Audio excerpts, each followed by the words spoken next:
Welcome back to another video here, guys. It is your boy Kesh, and as you can see by the title, today we're going to be talking a little bit more about clearing the mind, being present, and getting into flow state, and why realistically it is the only thing that you need to do actively to be able to accomplish your wildest dreams. And before we get started, I want to go ahead and talk about a Michael Jordan story that I heard a few months ago. And Michael Jordan is a huge inspiration to me. I've read the book, and I'll show you all here really quickly. I've read the book Relentless by Tim Grover. This is Michael Jordan's personal trainer. He also trained Charles Barkley. He trained Dwayne Wade. He trained Kobe Bryant. This guy knows how to train champions. And one thing that he said that separated Michael Jordan from all of those other guys is that he was 100% present in the moment. So I'm going to go ahead and share this story with you all, right? I was watching this video and he said something that was extremely striking to me. It really, it really resonated with me because I do sales, right? And when you're doing sales, you need to be fully locked in when you're having a conversation with a client. Whose ever attention fades first, that's usually the person who's going to be on the losing end. You're either not going to get the sale, or if you stay focused and you can get this other person to focus on what you're focusing on, you're usually going to end up getting that sale. So what Michael Jordan said was he didn't think basketball, right? He felt it. And pardon me, guys, I'm just getting over a little stuffy nose here, but he didn't think basketball, he felt it, right? He didn't think basketball, he felt it. And that's important to understand because you need to be in touch with your body. If you spend all of your time giving energy to only your thoughts, which a large majority of them are not even your own thoughts, they're just echoes of, let's say, a past programming, as I like to say, right? You're going to heavily limit your energy. And I mean heavily limit your energy because your focus, your mental focus, is in what could go wrong. It's in a past mistake, right? It's full of anxiety, and anxiety is energetic, right? And it's heavy. It's a heavy, dense, constricted, tense energy. That's why when someone's very anxious and nervous, everyone can feel it. But the point is, if you truly want to be unstoppable, let's say like Michael Jordan was unstoppable on the court, you can't be stuck in your head analyzing every move. Michael Jordan would often do moves that would surprise him, right? He said that he would go in the air, he would jump, and he didn't know what he was going to do until he initiated the move, right? And usually that's going to be that divine inspiration. That's why I always say, don't do things when you think you're ready. Take action and you become more and more ready as time goes on. That's when clarity is built. You can never build clarity before you begin in action because you can't really take into account everything that could happen, right? There is infinite amounts of possibilities. But the thing about Michael Jordan, going back to the story, is that he was fully present and locked in to that flow state. Every cell in his being was tuned in to the game. His mind, body, and spirit were all acting in the same direction. This is what we call congruence, guys. And that congruence, right, is what a clear mind does, right? It establishes coherence, it establishes the right amount of energy for the given task, right? It's going to sharpen your instincts, it's going to put you in the zone, and more than anything, it's going to allow greatness to move through you instead of that greatness that is inside of all of us, which is pure consciousness, to be blocked by overthinking. Overthinking in reality, if you really look at it, is just the fear of one's own potential. We all know that we have such immense potential inside of us. The issue is that a lot of us don't think that we can actually execute upon that potential if it were to be bestowed upon us. But what I can tell you is when you do some of the things that we're going to be talking about in this video, when you truly lock into the highest possible frequency that you can obtain in any given moment, your body will naturally do the rest. That's probably one of the best things about it. Once you get into this frequency, you cut off these limiting beliefs, and you stop draining your attention, with thoughts of the past or anxiety about the future, you will automatically be focused enough for your body to automatically begin to behave in the ways that this higher frequency will allow you to behave. You're going to naturally be more confident. You're going to naturally speak from your diaphragm because you're not in survival mode anymore. So let's go ahead and dive into some of these tips and tricks here, guys. So let's get into the first tip that I've used personally and I've helped other people with as well in accomplishing this goal of clearing the mind, which metaphorically you can say it's almost like unclogging a vein, unclogging an artery, right? Allowing that blood flow to go through the whole body. In this case, we're talking about pure consciousness, your pure potential that you hold inside you that you've been afraid to, access because you think that you can't handle it. I'm going to show you ways that you can clear the mind, get those limiting beliefs out, and actually begin to embody these behaviors that you can naturally do once you've reached this level of mental clarity and a higher frequency for consciousness to pass through you. So number one is going to be, of course, not entertaining every thought that you have. It is extremely, extremely important that you starve negative, limiting beliefs, negative and limiting thoughts. More often than not, your limiting beliefs and your limiting thoughts are echoes of the past. Let's say, for example, you had a pretty negative experience when you were 7 years old. How many of you guys are taking life advice from 7-year-olds? Probably not a lot of you, right? And the reason that I say that is because when you were 7 years old, it's easy to misinterpret things. It's easy to have misunderstandings. You don't even have your own identity yet. Your identity is usually the one that was pushed on you by your parents, right? Who may have also been harboring limiting beliefs themselves.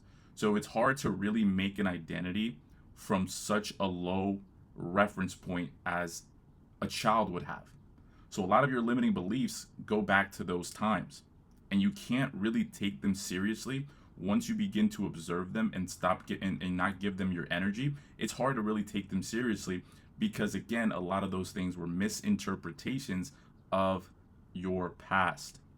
So once you finally starve these thoughts and you stop trying to win every single argument in your head, right? What you're doing is getting higher states of consciousness and open playing field, right? You're actually opening up the channels to higher states of consciousness, because once you have a clearer mind and once there is less internal conflict, you may never get to the point where you have zero internal conflict, right? But once you have less internal conflict, the signal is going to become that much stronger. And once you have that blank canvas, you can now begin to inject positive, more advantageous thoughts into your field, into your mind. Because what you're going to see is, and if you've been looking at your thoughts for long enough, your thoughts are creating your reality. If you have anxious thoughts, negative thoughts, you're going to have an anxious and negative life. So you already know subconsciously the power of your thoughts.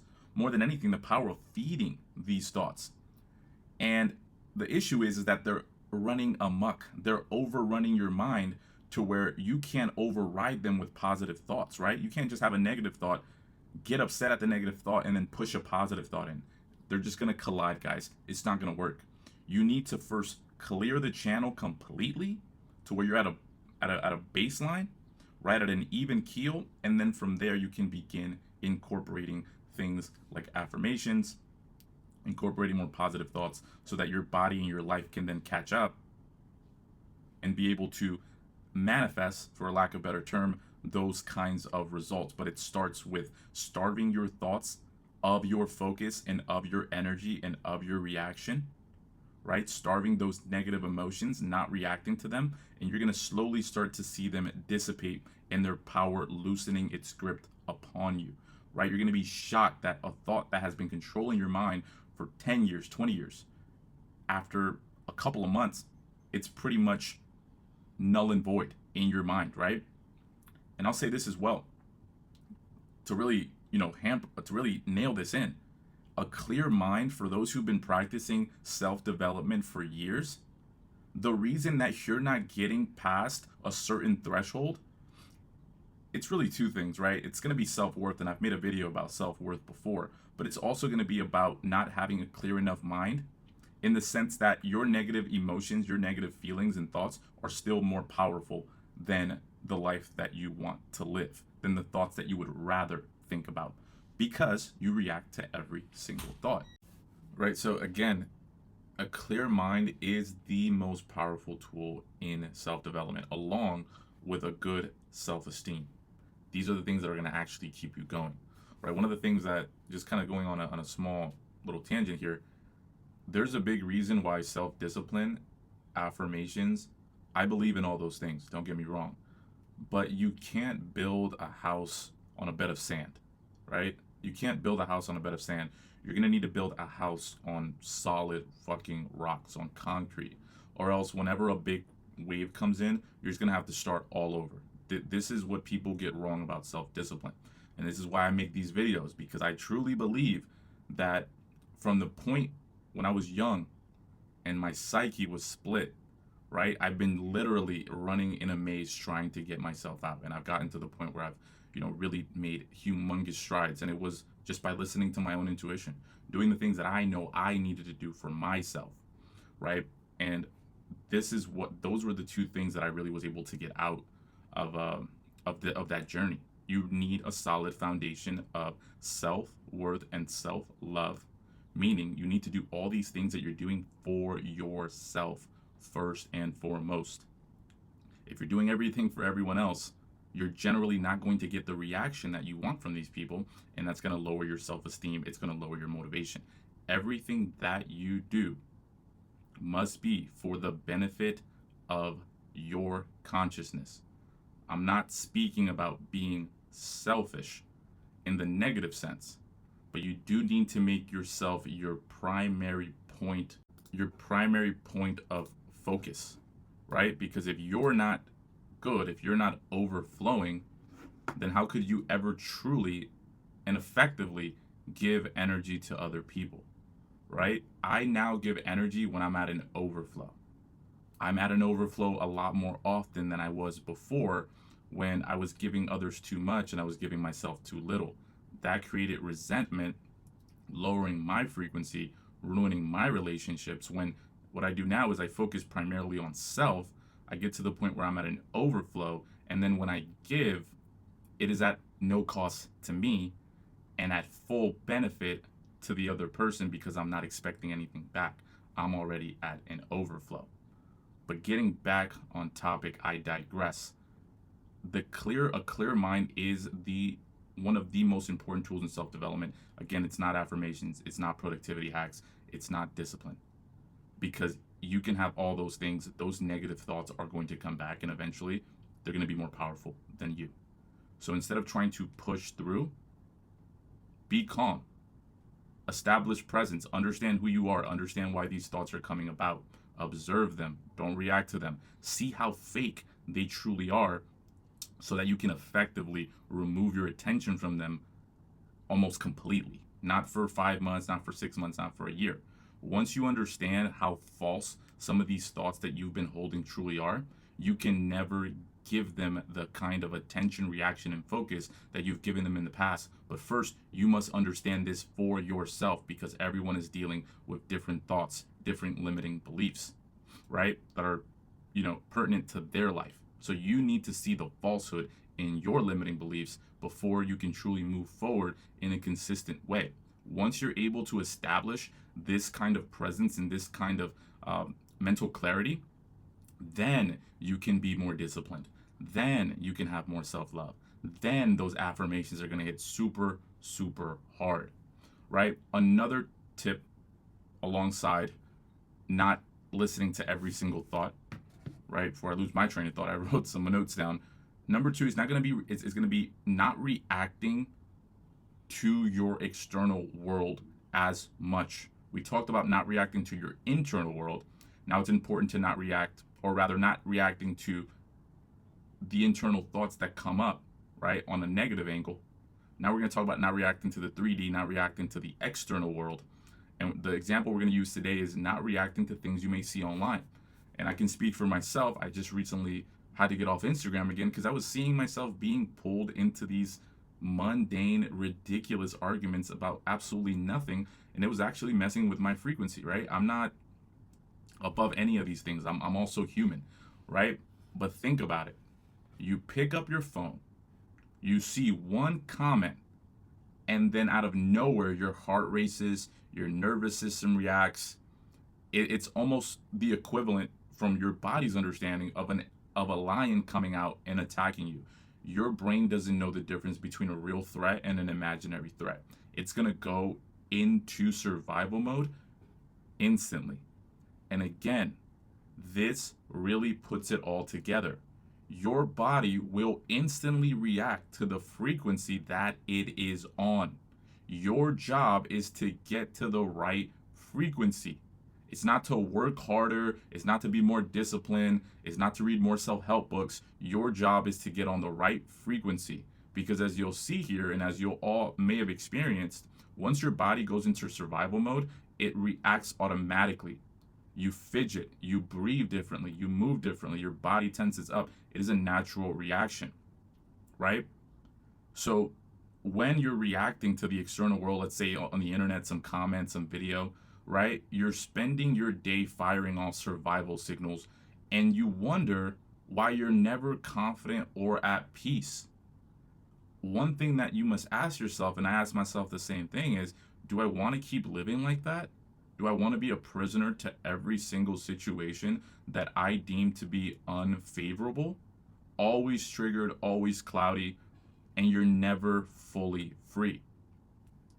So what I decided was I can't live like this, right? And I'm sure if you're watching these videos, you're probably thinking to yourself the same, right? No more. I can't continue to live like this, right? I can't continue to let the external world dictate my internal world.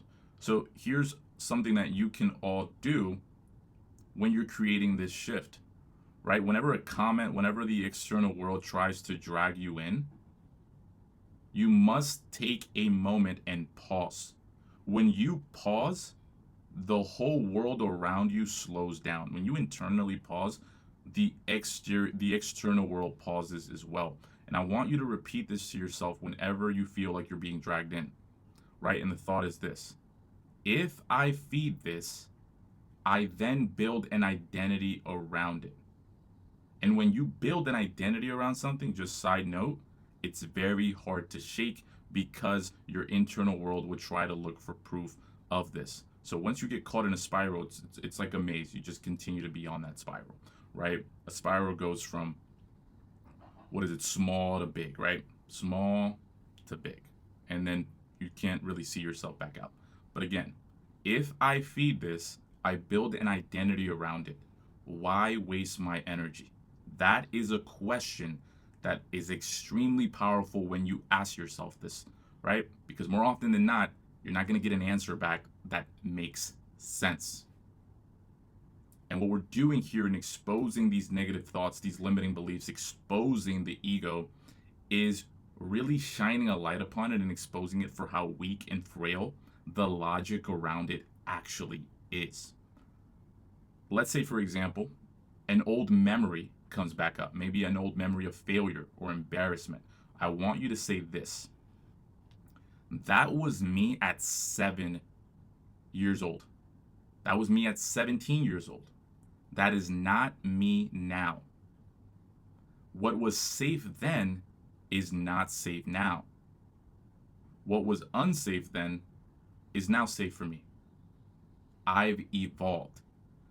And once you say these statements to yourself here, guys, once you give that internal validation to yourself, you're going to start seeing that people are going to be able, or people are going to be unable to pull your strings as much.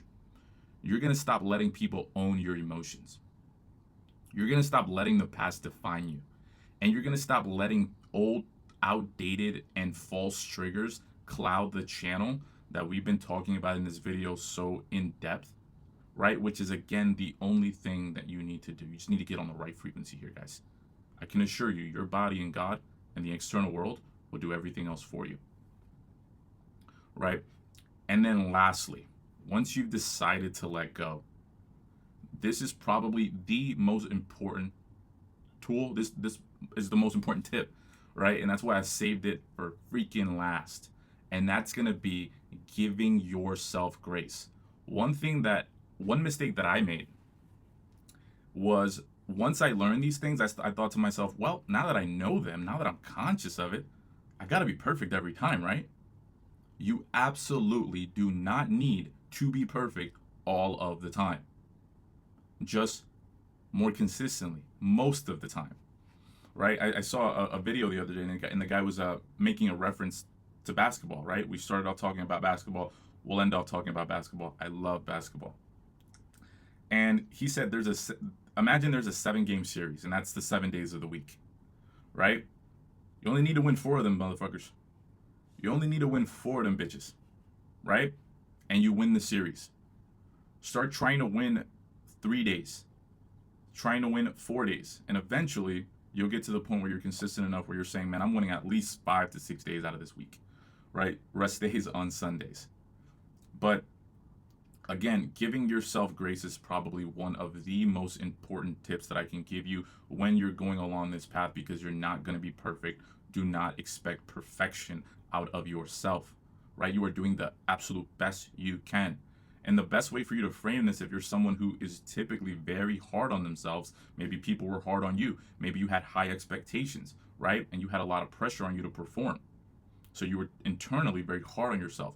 I want you to frame it in this way. This has worked for me tremendously. Think about it like this, right? Let's say you have a friend, like your best friend, right? Your best friend has come to you, and maybe they didn't get a promotion. Maybe they made a mistake in at work or with a relationship, what have you. In turn, with them coming to you, would you say to them, oh, you're a loser, you'll never make it? Of course you wouldn't say that, right? What you would do is you would uplift them. So why not do the same for yourself? Why betray yourself with thoughts that you would never say to someone you love, when you should be giving the most love, attention, focus to yourself, right? You deserve that, because it is only from giving that to yourself that you can truly give it to other people in the most meaningful ways where you both benefit. So every time you entertain these negative loops, what you're doing is you're betraying yourself. You're becoming the bully in your own story. But when you starve these thoughts, when you refuse to feed them, and when you give yourself grace for embarking on this very fulfilling journey, that's when the clarity is going to come in here, guys, right? So again, be good to yourself. Give yourself grace. Follow these tips that I gave you in this video, and I 100% guarantee results. I 100% guarantee you, if you do what I just told you in this video, your life will be exponentially better. Thank you all for joining me in on this video. It is your boy Kesh. Until the next one, take care, guys.